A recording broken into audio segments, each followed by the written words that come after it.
요한계시록 2장 8절에서 11절까지 말씀 함께 교독합니다. 제가 8절을 시작하겠습니다. 서머나 교회의 사자에게 편지하라. 처음이며 마지막이요 죽었다가 살아나신 이가 이르시되 내가 내 환난과 궁핍을 알거니와 실상은 내가 부요한 자니라. 자칭 유대인이라 하는 자들의 비방도 알거니와 실상은 유대인이 아니요 사탄의 회당이라. 너는 장차 받을 고난을 두려워하지 말라. 볼지어다 마귀가 장차 너희 가운데서 몇 사람을 옥에 던져 시험을 받게 하리니 너희가 10일 동안 환난을 받으리라. 내가 죽도록 충성하라. 그리하면 내가 생명의 관을 내게 주리라. 귀 있는 자는 성령이 교회들에게 하시는 말씀을 들을지어다. 이기는 자는 둘째 사망의 해를 받지 아니하리라. 아멘. 지난주에 책 한 권 읽게 됐습니다. 제목이 참 멋졌어요. 예수님의 진심이라는 제목이었습니다. 예수님께서 가지신 본 마음은 어떤 것일까? 저자는 찾고 싶었던 것 같습니다. 예수님의 마음, 예수님의 본심, 예수님의 진짜 마음. 그가 산상수훈을 들여다보면서 예수님의 마음을 하나둘씩 짚어가기 시작한 책이 그 책이었습니다. 근데 그 책의 서문은 몇 가지 질문으로 시작하고 있었습니다. 그 첫 번째 질문이 이러했습니다. 우리의 삶의 길이 바빠 예수님의 말씀을 무시하며 달려가고 있지는 않는가? 질문했습니다. 여러분과 저의 인생이 참 바쁩니다. 어느새 하루가 지나가고요, 어느새 9개월이 지나가고요. 그렇게 금세 지나가는 세월, 그 바쁜 세월 때문에 예수님의 말씀을 옆에 제쳐둔 채 달려가고 있지는 않은지 질문하고 있었습니다. 연이어 질문은 계속되었습니다.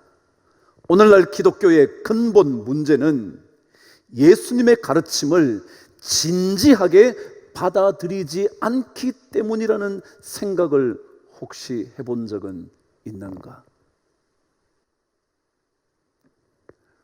우리 그리스도인의 삶의 길이 예수님의 가르침을 조금은 더 진지하게 한번 흘려듣고 마는 그 말씀이 아니라 삶에 진지한 물음을 던지고 대답을 가져오는 그런 일 놓쳐버린 때문은 혹시 아닐까? 또 다른 질문은 이렇게 기록되어 있었습니다. 우리가 세상에서 배척을 받는 것이 그분의 가르침을 무시하면서 살기 때문이라고 생각한 적은 없는가? 요즘 참 교회에 대한 비난이 심각합니다. 정말 과도할 정도라 말할 수 있을 겁니다.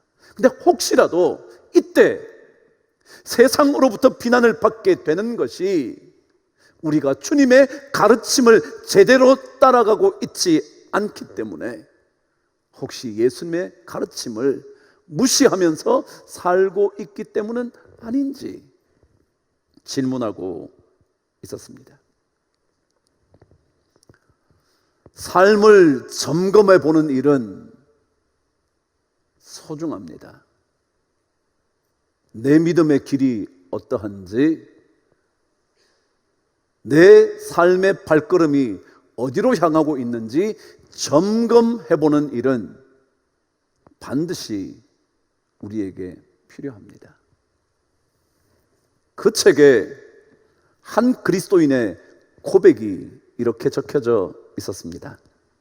나는 매주 무언가에 목말라 있었다. 내가 원하는 것은 세련된 현대식 예배가 아니었다. 특정한 종류의 음악이나 종교 의식이나 교회의 규모를 찾는 것도 아니었다. 나는 평범한 삶 속에서 하나님의 무게를 보고 싶었다 라는 고백이었습니다.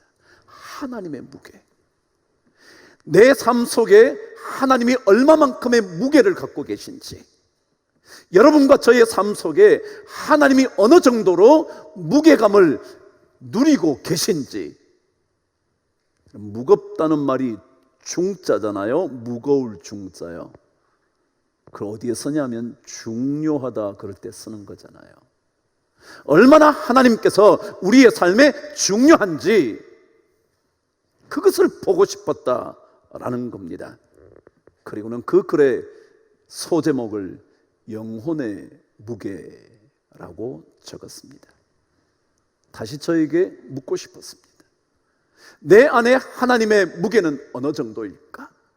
목사인 나에게 영혼의 무게는 얼마나 되는 걸까? 조그만 바람만 불어도 쉽사리 날아가 버릴 정도의 무게를 가진 것은 아닐까? 혹시 나에게 조금의 손해가 될 듯하면 흥분하면서 날뛰면서 예수의 사람이기를 포기할 정도의 무게는 아닌가? 혹시라도 조그만한 이익이 주어진다고 생각되면 예수 그분 찾지 않아도 되겠다고 생각하는 정도의 무게는 혹시 아닐까? 아니라면 제 믿음이 그 어떤 것도 흔들어 놓을 수 없을 만큼 가장 무거운 것이라고 말할 수 있는 것일까? 자꾸 묻게 되더라고요. 여러분과 제가 살아온 믿음의 길의 무게는, 그 영혼의 무게는, 그 삶 속에 담겨져 있는 하나님의 무게는 얼마나 될까 생각하게 된 겁니다. 우리 인생에는 견고한 기초가 중요합니다. 보이지 않는 견고한 기초를 제쳐둔 채 겉으로 보이는 화려한 집만을 짓고 사는 일에 엄청난 에너지를 쏟고 있다면 우리는 질문해 보아야 할 것입니다. 우리 안에 영혼의 무게는 얼마나 될까? 세상에서 이름을 조금 더 날리는 일, 조금 더 남들에게 인정받는 일, 좀 더 남들에게 자랑스레 내놓을 수 있는 부유함을 갖는 일, 그것들이 우리를 유혹한다 할지라도 그것보다 보이지 않는 영혼의 고백을 골방에서 드리는 일이 소중하다고 한번 되물어 볼 수 있는 것이 필요하지 않을까 싶다는 거죠. 오늘 말씀은 10절에서 10일 동안의 환난에 대하여 말합니다. 말씀을 나눈 것처럼 그리 길지 않은 환난의 의미일 겁니다. 그런데 저에게 다시 묻고 싶어졌습니다. 나는 과연 10일의 환난조차 견딜 수 있는 영적인 무게가 과연 내 안에 있는 걸까? 짧은 환난에 불과한 것인데도 불구하고 그것을 견디지 못하는 영혼의 가벼움으로 내가 살고 있는 것은 아닐까? 자꾸 점검해 보고 싶었습니다. 여러분, 이 환난의 시기가 왜 존재하는 걸까요? 왜 서머나 교회에 그 환난의 시기가 존재했던 걸까요? 오늘 10절 말씀을 읽어보시면 조금 더 깊이 이해할 수 있는 것들이 있을 겁니다. 저와 한번 함께 읽어보시죠. 시작. 너희가 10일 동안 환난을 받으리라. 내가 죽도록 충성하라. 그랬습니다. 그럼 보세요. 10일 동안 환난을 받으리라 라고 말씀하신 다음 이어진 말씀이 뭐냐면 죽도록 충성이라는 말이었습니다. 무슨 의미일까요? 다시 말하면 환난의 시기에는 내 삶의 믿음의 충성도를 점검해야 된다는 겁니다. 환난의 시기는 여러분과 제 안에 있는 하나님을 향한 충성심을 그 강도가 어느 정도인지를 확인해 보아야 하는 시기라는 의미입니다. 환난을 당할 때 내 안에 주님을 향한 뜨거운 충성심이 남아 있느냐, 그것을 확인해 보아야 한다는 거죠. 그럼 제가 충성이라는 의미를 무엇이라 그랬죠? 원어의 의미는 믿음이라 그랬죠. 다시 말하면 환난의 시간을 지나는 동안 내 믿음이 정말 뜨거운지 점검해야 한다는 겁니다. 10일의 고난 속에서, 어쩌면 짧을 수 있는 이 환난의 시간 속에서 여러분과 저의 믿음의 무게를 확인해 보아야 한다는 겁니다. 그럼 한번 보세요. 서머나 교인들에게 이 환난이 왜 다가왔죠? 그것은 예배 때문이었거든요. 로마 황제를 예배하는 것이 아니라 예수 그리스도 그분만을 예배하겠다고 고백하다가 찾아온 것이 환난이었거든요. 오직 예수 그리스도 그분에 대한 예배를 포기하지 않았기 때문에 환난이 찾아온 거였죠. 예배로 인한 환난이었단 말이죠. 그렇다면 점검해 보아야죠. 나는 예배로 인하여, 주님을 섬기는 예배로 인하여 환난을 받게 되었을 때 진짜 주님께 충성심을 보일 수 있는가? 그게 오늘 서머나 교회에게 들려주신 메시지 아니었을까요? 예배 드리는 것 때문에 나에게 환난이 찾아온다면 그럼에도 불구하고 나의 믿음을 포기하지 않을 수 있는가? 여전히 충성심을 보일 수 있는 영적인 무게가 내 안에 있는 것일까? 환난 속에서도 예수 이름을 부르짖는 일 때문에 손해보는 일이 있음에도 불구하고 예수 그리스도를 향한 믿음을 견고하게 지키며 주님을 고백할 수 있는가? 지난주에 차를 타고 지나가다가 화원 지역을 지나가게 됐습니다. 꽃집들이 쫙 있는 곳이었죠. 근데 그 꽃집 중에 한 군데 간판에 이렇게 적혀 있었습니다. 오늘 오장님이 기도하셔서 생각이 났습니다. 하나님을 가까이 함이 내게 복이라 라는 시편 기자의 말씀을 거기에 기록해 놓았습니다. 혹시라도 하나님 가까이 하는 일, 그것 때문에 사업에 손실이 찾아올지도 모르지 않습니까? 괜히 예수 믿는 사람 싫어하던 사람이 그 화원 꽃집을 들여다보지 않을 수 있지 않겠습니까? 그럼에도 불구하고 그것을 적을 수 있는 주님을 향한 충성심이 우리 모두에게, 저에게 있는 걸까? 다니엘과 그의 친구의 이야기 잘 기억하고 계실 겁니다. 포로로 잡혀왔습니다. 왕족 귀족 출신이었던 그들이 느부갓네살 왕 곁에서 섬기는 일을 맡게 되었습니다. 그러기 전에 그들은 3년 동안 훈련을 받게 되었죠. 왕의 음식을 먹으면서 말이죠. 다시 말하면 최고의 음식을 그들에게 제공하면서 그들을 훈련시켜 낸 겁니다. 그런데 그때 다니엘은 결정하지 않습니까? 왕의 음식과 포도주로부터 자신을 지키겠다고. 그러고는 관원에게 요청을 합니다. 10일 동안만 한번 나를 시험해 보라고. 10일 동안만 우리들을 시험해 보라고. 그들은 자신의 믿음을 스스로 시험해 보기로 했습니다.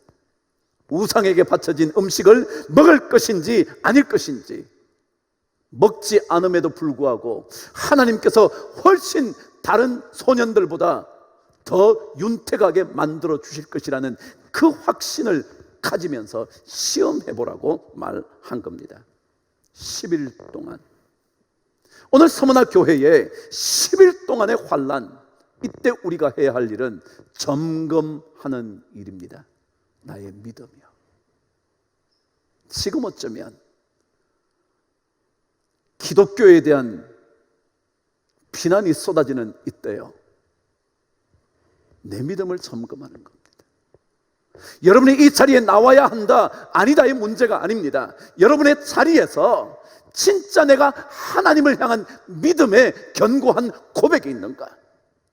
믿음에 관한 그 일에 대하여 적어도 충성심을 말할 수 있는가? 성경은 너무도 강력하게 죽도록 충성하라고 말합니다. 예배 드리는 일이 공공의 적처럼 되어버린 이 10일의 환란일지 모르는 이때 주님께서 우리에게 들려주시는 메시지는 믿음을 점검하는 겁니다. 죽도록 충성하려고 하는 마음이 있느냐는 겁니다. 이 시간에 오히려 내 믿음은 어디쯤에 자리 잡고 있는 것인지, 내 믿음은 정말 어느 정도의 무게를 갖고 있는 것인지, 환란은 점검을 위한 도구입니다. 환란의 시간이라면 다니엘과 그의 친구들처럼 내 안에 하나님을 향한 충성심이 얼마나 되는지 확인해 볼 필요가 있을 겁니다. 어느 정도의 컷들을 가져다 주면 여러분 안에 있는 하나님을 대체해 버릴 수 있을 것 같습니까? 무엇을 나에게 유혹으로 내어놓으면 하나님 그분을 포기해 버릴 수 있을 것 같으십니까? 환란의 시간이 좀 더 길어진다면 그러시겠습니까? 환란의 무게가 좀 더 무거워지기 시작한다면 여러분 내려놓으시겠습니까? 여러분과 저의 이익이 조금씩 사라지고 있다면 하나님을 향한 내 믿음의 충성도를 포기해 버리시겠습니까? 예배로 인하여 내 삶에 찾아오는 환란의 시간은 하나님께 대한 충성심을 묻는 시간입니다. 점검해 보아야 하는 시간이죠. 로마 황제에게 충성할 것인가? 아니면 이 세상의 그 어떤 다른 것에 내 마음의 중심을 내어놓을 것인가? 아니라면 여전히 여러분과 저는 생명의 주인이신 그분에게, 어떤 죽음의 수렁에서도 우리를 건져내실 수 있는 죽었다가 살아나신 그분에게 대한 충성심을, 내 모든 것을 아시는 처음과 마지막이신 그분에게 여전히 내 믿음을 고백할 수 있을 것인가? 점검해 보아야 할 겁니다. 환란은 여러분과 저를 점검하고 싶어하는 하나님의 메시지입니다.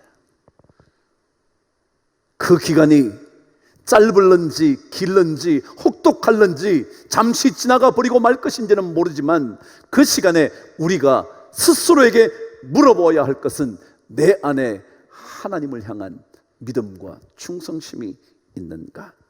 라는 것 아니겠습니까? 아름다운 믿음은 환란의 시기에 더욱 빛이 납니다. 환란의 때에 오히려 믿음의 무게는 더 필요할 겁니다.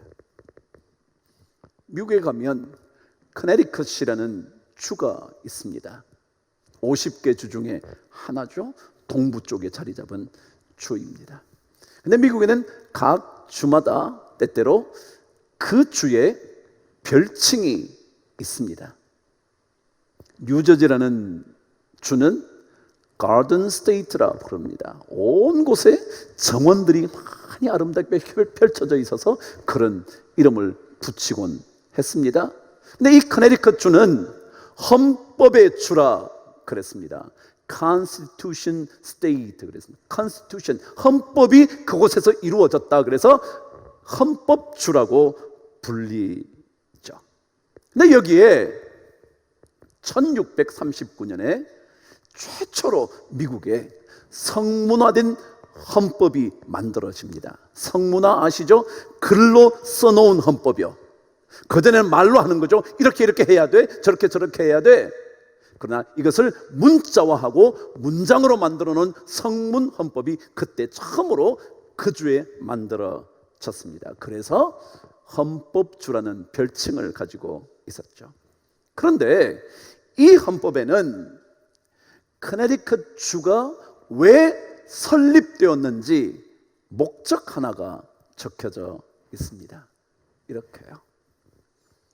우리 주 예수 그리스도의 복음의 자유함과 그 복음의 순수함을 유지하고 지키기 위하여 우리는 이 주를 설립한다 라는 것이었습니다.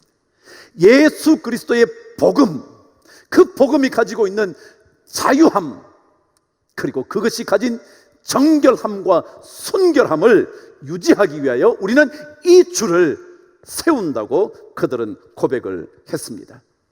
아무리 우리의 삶에 어떠한 환난과 고통과 궁핍과 심지어 비난이 찾아온다고 할지라도 우리는 예수 그리스도의 복음의 자유함, 그리고 그 복음의 순수한 능력을 우리는 붙들기 위하여 이 주를 만들게 되었다고 말했다는 거예요. 환난이 찾아와도 우리는 주님께 향한 믿음을 포기할 수 없습니다. 주님께 향한 충성심을 우리는 내려놓을 수가 없습니다. 과연 내 영혼의 무게는 얼마쯤일까? 내 안에 있는 하나님의 무게는 얼마쯤 될까? 우리는 자꾸만 점검해야 합니다. 정말 내 안에 예수 그리스도의 생명의 능력이신 복음이 내 안에 얼마나 자리 잡고 있는가? 아무도 볼 수는 없지만, 보이지 않을지는 모르지만 그분을 향한 우리의 믿음의 고백이 얼마나 뜨겁게 남아있는가? 그것을 점검해야 하는 시기가 환난의 시기입니다. 혹시라도 예배를 통하여, 예배 드리는 그 일로 인하여 내가 예수의 사람이라는 이야기를 하는 것으로 말미암아 다가오는 어려움이 있다면 그때 점검하십시다. 우리 주님께 향한 충성심을 말이죠. 그분을 향한 우리의 믿음의 뜨거움을 말이죠. 그것이 바로 우리 신앙인의 길 아닐까요? 그것이 어쩌면 서머나 교인들에게 들려주신 주님의 음성일 것이고, 귀가 있다면 들어야 하는 우리 모두에게 주시는 주님의 음성일 겁니다. 한 주간 동안 여러분과 제 안에 있는 영혼의 무게, 그리고 하나님의 무게는 얼마나 될지 늘 되물어보는 한 주간 꼭 되시기를 주의 이름으로 축복합니다. 기도하겠습니다. 하나님 아버지, 환난 가운데서도 주님을 향한 뜨거운 충성심 내려놓지 않도록 우리를 붙잡아 주옵소서. 예수 이름 부르다가 참 많은 손실이 일어난다 할지라도 주님을 향한 그 믿음 절대 포기하지 않도록 우리를 붙잡아 주시옵소서. 예수 그리스도 그 생명의 능력의 이름으로 간절히 기도드리옵나이다. 아멘.